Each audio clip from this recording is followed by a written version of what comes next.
Republican Congressman Jason Chaffetz just back from a tour of the Arizona-Mexico border, and he saw more than just drug busts. What does he think is the worst thing he saw at the border? Congressman Chaffetz joins us. Nice to see you, sir. Hey, thanks, Greta. Okay, so having looked at the border, what stands out in your mind? What did you see?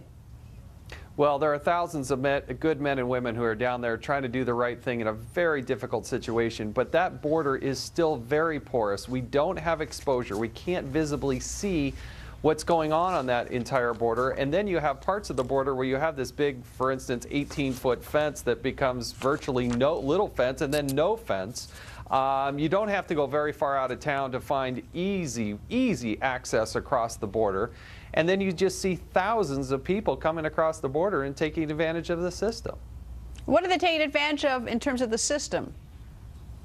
Well, you know, one of the things I saw were these little kids. It was down at the Naco Elementary School at 2:15. School lets out. These are elementary age kids.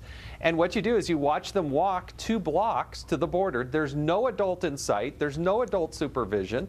And I watched them literally walk across the border as the CBP person told me, home to Mexico. They just, every day, these kids wake up in Mexico, that's where they live, they go to school in the United States, and they just walk home. They cross an international border as if it is nothing. No checks, no paperwork, no looking in the backpacks, no adults. That is but one little example of taking advantage of U.S. taxpayer dollars, and there are thousands of these things happening all across the border. It's just unbelievable.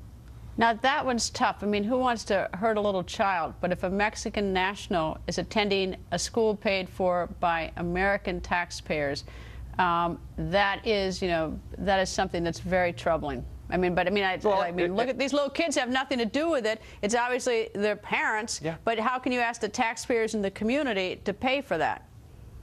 Well, and they cross. I mean, you couldn't go down a ride at Disneyland. They're that short. They're that little. They're small. What happens if something happens to them at school?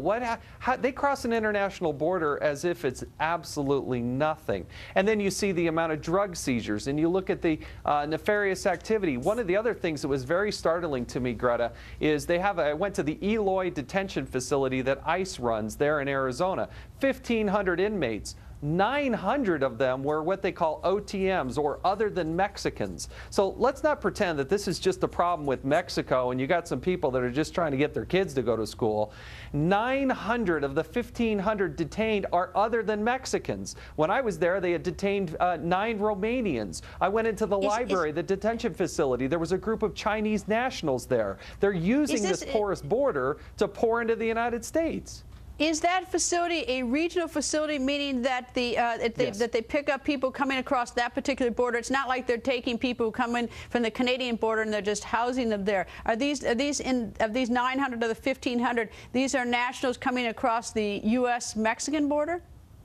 Well, they were probably detained by an ICE officer and could be in a variety of different areas. If you're a Mexican and you come across the border and you get caught there illegally, you're going to be back across that border probably within the hour. If you're from another country, they're probably going to detain you and then go to the system. This is how they game it. So, for instance, in the case of the Romanians, they didn't even run. What they told me is, oh, they want to get caught because then they're going to get a court date and then they'll be in the country for months legally while they go through this court process, which could lead out to years. They just game the system. They don't even run when they get here because they want to get caught, get a drink of water, the judge lets them go. We can't even process. Literally thousands upon thousands of these things happen on a monthly basis.